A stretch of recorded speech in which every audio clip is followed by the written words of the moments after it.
इनका एतराज है कि अल्लाह ने सूरह ज़ारियात की आयत नंबर 48 में कहा कि हमने जमीन को फर्श बनाया, और फिर कहते हैं फर्श सपाट होता है, इसलिए ये आयत भी जमीन के गोल की बजाय सपाट होने की दलील है। अब आते हैं नाज़रीन इनके इस इतराज की हकीकत की तरफ। यहां यह बात जहन में रखना बहुत जरूरी है, अल्लाह सुब्हानहू व तआला कुरान में अपने एहसानात वाज़े कर रहे हैं। मसलन अगर आप कहीं सुनसान रेगिस्तान में फंस जाते हैं, आस पास कोई नहीं, गर्मी की शिद्दत है और खाने पीने को भी कुछ नहीं बचा, आप मौत को अपनी आंखों से देख रहे हैं, आपको यकीन हो जाता है कि अब आपका यहां से बच निकलना नामुमकिन है, तो ऐसी सूरत में अगर कोई आपकी जान बचा ले तो ये कितना बड़ा एहसान होगा आप पर। नाज़रीन जरा गौर तो करें। और कल को अगर आप उसी से दुश्मनी करना शुरू कर दें तो क्या वो आपको आप पर किया हुआ अपना एहसान याद नहीं दिलाएगा? और फिर अगर याद दिलाएगा तो सवाल यह पैदा होता है किस मकसद के लिए वो अपना एहसान याद दिलाएगा? जाहिर है नाज़रीन इसलिए कि अगर आप पर इतना बड़ा एहसान किया था तो इसलिए नहीं कि आप उल्टा बाद में नुकसान पहुंचाना शुरू कर दें, उसी के खिलाफ ऐलाने जंग शुरू कर दें, उसके साथ दुश्मनी करना शुरू कर दें, बल्कि इसलिए एहसान किया था ताकि आप शुक्र करें, यानी आप भी एहसान का बदला एहसान से चुकाएं।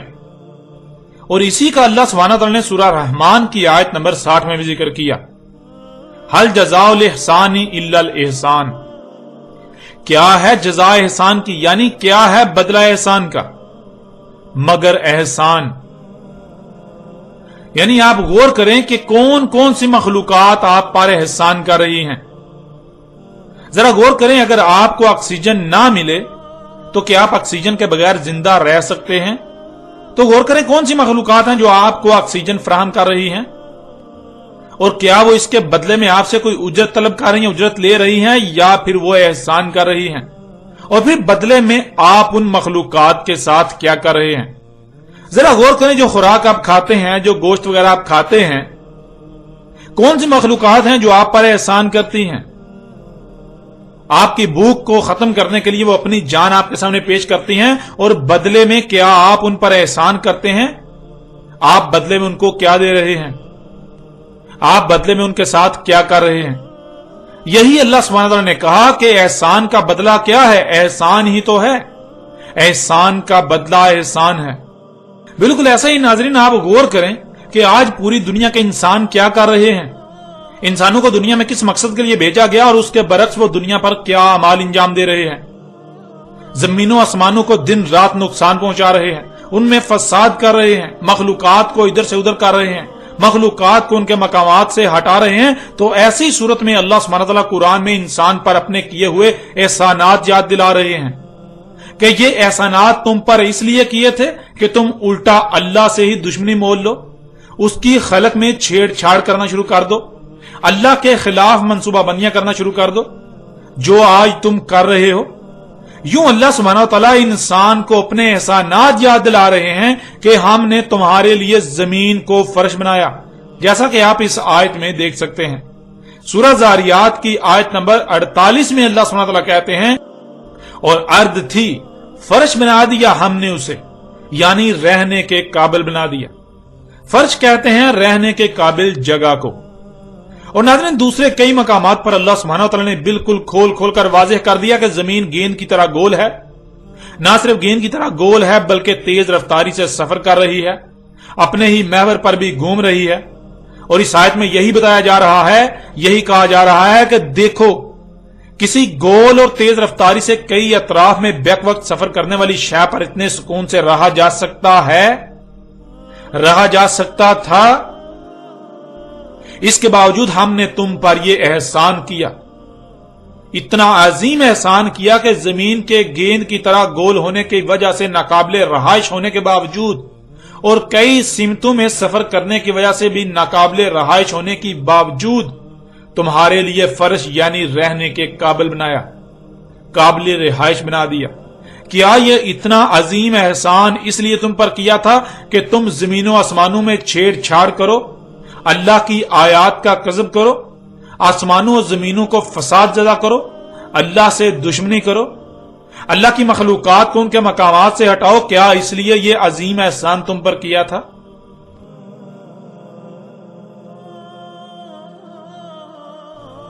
اس لیے ناظرین، یہ کہنا کہ یہ آیت اس بات پر دلیل ہے کہ زمین چپٹی ہے، یہ انتہائی جاہلانہ بات ہے۔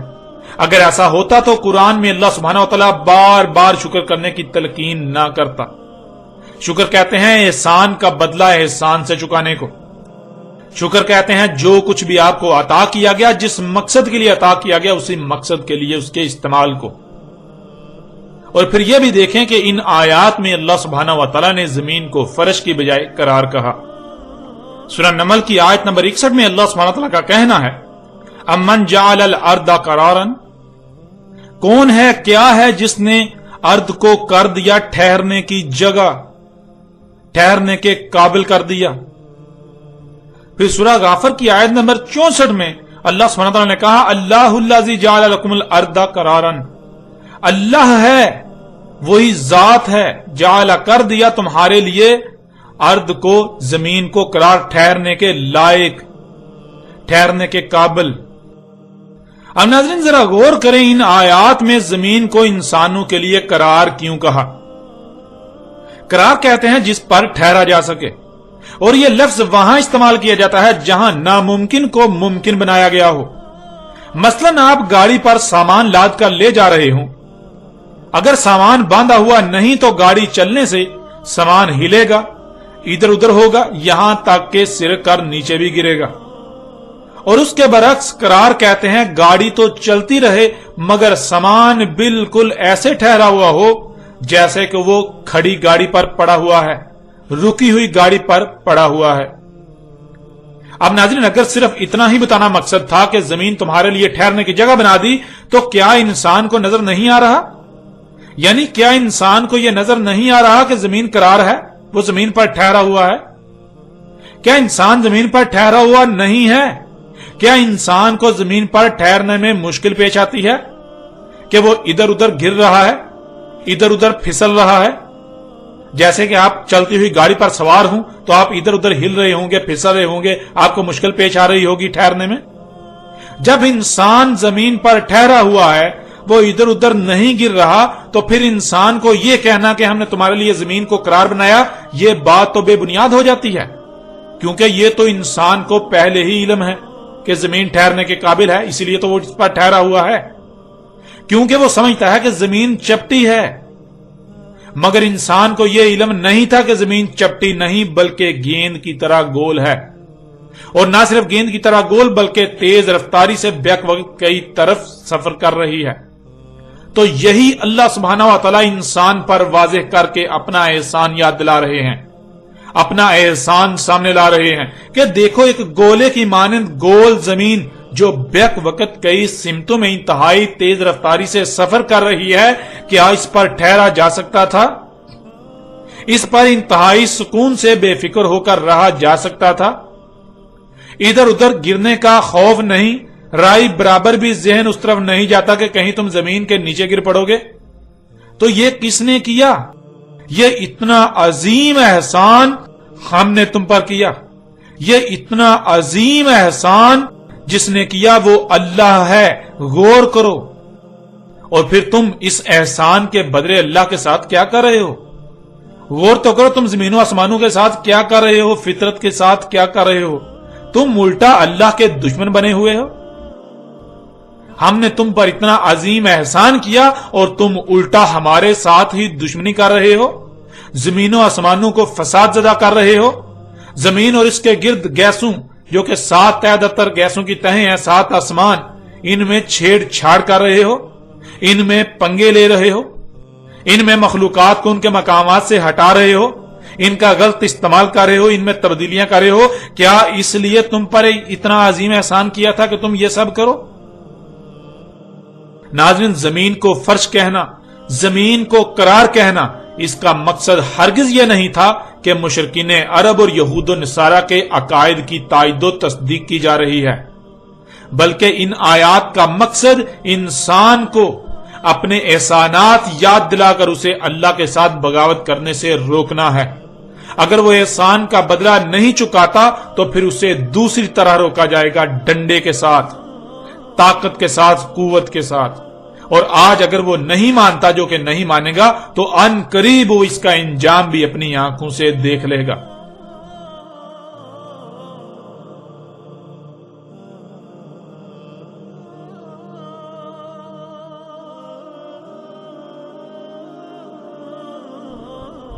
پھر ناظرین، قرآن میں اللہ سبحانہ و تعالیٰ نے زمین کے اپنے ہی محور پر گھومنے اور زمین کے اپنے مدار میں سفر کرنے کو ایک اور پہلو سے بھی بیان کر دیا۔ اس وقت آپ کو سکرین پر سورہ نمل کی آیت نمبر 88 نظر آ رہی ہے۔ اس میں اللہ سبحانہ و تعالیٰ کا کہنا ہے، وَتَرَى الْجِبَالَ تَحْسَبُهَا جَامِدَةً وَهِيَ تَمُرُّ مَرَّ السَّحَابِ، اور دیکھتے ہو پہاڑوں کو اور گمان کرتے ہو کہ وہ جامد ہیں، یعنی ایک جگہ پر ساکت ہیں، حالانکہ حقیقت یہ ہے کہ وہ چل رہے ہیں بادلوں کے چلنے کی طرح۔ ناظرین، سوال یہ پیدا ہوتا ہے کہ کیا پہاڑ چل رہے ہیں، پہاڑ سفر کر رہے ہیں جیسے کوئی گاڑی چلتی ہے؟ تو یہ بات جان لیں کہ ایسا نہیں ہے۔ اس آیت میں یہ کہا جا رہا ہے کہ جیسے آپ زمین پر موجود ہیں اور اوپر بادلوں کو چلتے ہوئے دیکھ رہے ہیں، بالکل اسی طرح اگر آپ کسی ایسے مقام پر چلے جائیں کہ جہاں سے آپ کو بادل اور بادلوں کے نیچے پہاڑ نظر آ رہے ہوں، تو آپ کو پہاڑ چلتے ہوئے نظر آئیں گے۔ جیسے کہ آپ زمین پر موجود ہیں، آپ پہاڑوں کی طرف دیکھتے ہیں تو آپ کو زمین ساکت نظر آئے گی، پہاڑ ساکت نظر آئیں گے، اور اوپر بادل چلتے ہوئے نظر آئیں گے۔ لیکن حقیقت یہ ہے کہ جیسے آپ بادلوں کو چلتا ہوا دیکھ رہے ہیں، بالکل اسی طرح پہاڑ بھی چل رہے ہیں۔ اس کا اندازہ آپ کو تب ہی ہو سکتا ہے، اس کا ادراک آپ کو تب ہی ہو سکتا ہے جب آپ خلا میں بادلوں سے اوپر زمین کی مغناطیسی کشش کی حد سے باہر نکل جائیں، وہاں سے آپ کو پہاڑ چلتے ہوئے نظر آئیں گے، جیسے زمین پر کھڑے ہونے سے بادل چلتے ہوئے نظر آتے ہیں۔ اور آج یہ حقیقت انسان اپنی آنکھوں سے دیکھ چکا ہے۔ اب سوال یہ پیدا ہوتا ہے کہ ذرا غور کریں کہ یہ اتنا عظیم راز آج سے 14 صدیاں قبل کس طرح قرآن میں بیان کر دیا گیا۔ اور پھر ناظرین، یہاں یہ بات بھی جان لیں کہ بہت سے لوگ اس آیت سے یہ مراد دیتے ہیں کہ جیسے گاڑی چلتی ہے اسی طرح پہاڑ چلتے ہوئے ایک دوسرے سے دور جا رہے ہیں۔ تو یہ بات نہ صرف بے بنیاد اور باطل ہے، بلکہ یہ بات انتہائی احمقانہ ہے جس کا حقیقت سے کوئی تعلق نہیں ہے۔ یوں اس زاویے سے بھی اللہ سبحانہ و تعالیٰ نے یہ بات بالکل واضح کر دی کہ زمین گھوم رہی ہے۔ زمین کے گھومنے سے ہی پہاڑ بادلوں کی طرح چلتے ہوئے نظر آتے ہیں۔ جیسے آپ اگر کسی گول گیند نما شے پر کوئی نشان لگائیں، پھر اسے گھمائیں تو وہ نشان چلتا ہوا نظر آئے گا۔ اسی طرح زمین کے گھومنے سے زمین پر موجود پہاڑ خلا سے چلتے ہوئے نظر آتے ہیں۔ یوں ناظرین، آپ نے جان لیا کہ نہ صرف اللہ سبحانہ و تعالیٰ نے ان کے عقائد و نظریات کے پرخچے اڑا دیے، بلکہ جو ان کے اعتراضات تھے ان کی بھی کلی کھول کر رکھ دی۔ یوں حق ہر لحاظ سے آپ کے سامنے ہے۔ ناظرین، زمین و آسمان، دن اور رات کے حوالے سے مشرکین کا جو عقیدہ تھا، وہ عقیدہ آج تک چلا رہا ہے، اور خود کو مسلمان کہلوانے والوں کی اکثریت سب سے زیادہ سختی کے ساتھ اس عقیدے سے چمٹے ہوئی ہے۔ فرق صرف اتنا ہے کہ جو باتیں بالکل کھل کر سامنے آ گئیں، جن کا رد ناممکن ہو گیا، تو ان لوگوں نے ان پہلوں پر بات کرنے سے ہی گریز کرنا شروع کر دیا، تاکہ نہ ہی ان پہلوں کو زیر بحث لایا جائے اور نہ ہی حق کو تسلیم کرنا مجبوری بنے۔ لیکن جو پہلو چھپے رہے، ان کا انہوں نے کھل کر نہ صرف پرچار کیا، بلکہ ان کو نہ ماننے والوں یا ان کے برعکس بات کرنے والوں پر فتوے لگائے جاتے رہے، اور آج بھی لگائے جا رہے ہیں۔ لیکن آج الحمدللہ اللہ سبحانہ و تعالیٰ نے ان کی تمام تر پولیں چاک کر دیں، ان کا تمام تر دجل چاک کر دیا، اور باقی بھی تمام کی تمام چاک کر دے گا، کیونکہ اب وقت ختم ہو چکا۔ اب ان کو ہر لحاظ سے جو ان کا انجام ہے اس سے دوچار کرنا ہے۔ یہ حق کے دعوے دار بنے رہے تو ان پر آج حق واضح کر کے ان کو اس لحاظ سے ذلیل و رسوا کرنا ہے کہ تم حق پر نہیں تھے، تم باطل پر تھے۔ یوں آج کوئی بھی بات پوشیدہ نہیں رہنے دی جائے گی، سب کچھ کھول کھول کر سامنے لا رکھا جائے گا، اور اس کے علاوہ جو ان کا دوسرا حقیقی انجام ہے اس سے بھی ان کو دوچار کیا جائے گا، وہی انجام جس سے گزشتہ قومیں دوچار ہو چکی۔ अब नाज़रीन, बहुत से लोगों का सवाल है कि अगर सूरज का उसके मगरिब से तुलू होना ये हो चुका है, जिस तरह आपने वाज़ेह किया इसका रद्द भी नामुमकिन है, तो फिर इसका मतलब ये कि अब किसी की भी तौबा कबूल नहीं होगी। क्योंकि हम आज तक यही पढ़ते और सुनते आए कि जब सूरज मगरिब से तुलू होगा तब तौबा का दरवाजा बंद हो जाएगा, तब किसी की तौबा कबूल नहीं होगी। नाज़रीन, इस सवाल का जवाब देने से पहले ये बात वाज़ेह कर दें कि अब तक इस बात को ज़ेर बहस ना लाने, इस पर बात ना करने की वजह यह है कि आइंदा एक साथ में याजूज और माजूज के मौजू पर जब बात की जाएगी तो अपने वक्त पर इस पर खुलकर तफसील के साथ बात की जाएगी। लेकिन यहां मुख्तसरन आपके इस सवाल का जवाब वाज़ेह कर देते हैं। पहली बात यह जान लें कि ना तो कुरान में ऐसी कोई बात आई है और ना ही मुहम्मद रसूलुल्लाह अलैहिस्सलाम ने ऐसा कभी कहा कि जब सूरज मगरिब से तुलू होगा तो किसी की तौबा कबूल नहीं होगी। हकीकत जानने के लिए सबसे पहले लफ्ज तौबा को जान लें। इसमें असल लफ्ज ताबा है, जिसके मानी है अपना रुख पलटाना, पलटना। जब इस लफ्ज के दरमियान वाव का इस्तेमाल हो तो लफ्ज बन जाएगा तौब, जिसके मानी बनते हैं पलट रहे होना, अपना रुख फेर रहे होना, पलटा रहे होना। और इसके आखिर में हे का इजाफा करें तो यह लफ्ज बन जाएगा तौबा। हे किसी की तरफ इशारे के लिए इस्तेमाल होती है। यूं लफ्ज तौबा के मानी बनते हैं कोई अपना रुख पलटा रहा है, कोई अपना रुख पलट रहा है, कोई वापस पलट रहा है। तौबा कहते हैं कि जब आपने अपना रुख अल्लाह से मोड़ा होता है। अल्लाह ने आपको फितरत पर कायम होने का कहा कि अपनी जरूरियात को पूरा करने के लिए फितरत की तरफ रुख करो, फितरत जो तुम्हें मुहैया करे उसी पर इन्हिसार करो। लेकिन इंसान फितरत को छोड़कर उसके बरक्स दूसरी तरफ अपना रुख कर लेता है। जैसा कि आज आप अगर देखें कि आपकी सवारी की हाजत को पूरा करने के लिए फितरत ने किसे वजूद दिया, और जब भी आपको सवारी की हाजत पेश आती है तो उसी की तरफ अपना रुख करते हैं या उसके बरक्स किसी और की तरफ। हकीकत आपके सामने है। जब आपको यह कहा जाए कि आप अपनी इस हाजत को पूरा करने के लिए फितरत की तरफ रुख करें, फितरत की तरफ पलटें, अल्लाह की तरफ पलटें, तो क्या आप पलटते हैं? नहीं, बिल्कुल नहीं। बल्कि जो आपको ऐसा कहे कि आप इन जदीद और तेज रफ्तार गाड़ियों को छोड़कर फितरती जराए गधे, घोड़े, खच्चरों, ऊंट वगैरह को इस्तेमाल करें, उन्हें इस मकसद के लिए इख्तियार करें, उन पर इन्हिसार करें, तो आप उसे पागल कहेंगे, उसका मजाक उड़ाएंगे, उसे तंजो तहकीर का निशाना बनाएंगे। और नाज़रीन, मोहम्मद रसूलुल्लाह अलैहिस्सलाम ने यही कहा था कि तौबा का दरवाजा बंद हो जाएगा, यानी तब लोग अल्लाह की तरफ पलटना बंद हो जाएंगे, अल्लाह की तरफ पलटना बंद हो जाएगा। यह कहना कि किसी की तौबा कबूल नहीं होगी तो यह सरीहन खुलम खुला झूठ और अल्लाह और रसूल पर बुहतान अजीम है। क्योंकि आप जानते हैं कि अल्लाह सुब्हानहू व तआला का एक इस्म अत-तवाब है। अगर तौबा कबूल होना बंद हो जाएगी तो इसका मतलब यह है कि अल्लाह अत-तवाब ही नहीं रहेगा। हालांकि ऐसा कैसे हो सकता है? अल्लाह अत-तवाब है। उस वक्त तक अल्लाह तौबा कबूल करता है जब तक कि कोई मौत को अपने सामने ना देख ले, जब तक कि किसी का वक्त बिल्कुल खत्म नहीं हो जाता और उस पर वाज़ेह नहीं कर दिया जाता कि अब उसका वक्त खत्म हो चुका। और नाज़रीन, ये हकीकत आज आप अपनी आंखों से देख रहे हैं। कुरान में अल्लाह सुब्हानहू ने बार बार यह बात वाज़ेह कर दी कि दीन फितरत है। फितरत क्या है? जब इंसानों को वजूद दिया गया तो इनको वजूद दिए जाने से पहले दुनिया कैसी थी, किस तरह मखलूकात जो है वजूद में आ रही थी, वो थी फितरत, वो है फितरत। और नाज़रीन, आज आप गौर करें कि क्या आज आपको अगर कहा जाए कि फितरत की तरफ रुजू करें, फितरत की तरफ पलटें, तो क्या आप पलट रहे हैं? क्या आज लोग फितरत की तरफ पलट रहे हैं, अल्लाह की तरफ पलट रहे हैं? उनको जब भी कोई हाजत पेश आती है तो अपना रुख किस तरफ करते हैं, फितरत की तरफ या मसनूई की तरफ? हकीकत आपके सामने है। इस पर आइंदा एक साथ में तफसील के साथ बात होगी और किसी भी किस्म का कोई शक व शुबा या अबहाम नहीं रहने दिया जाएगा।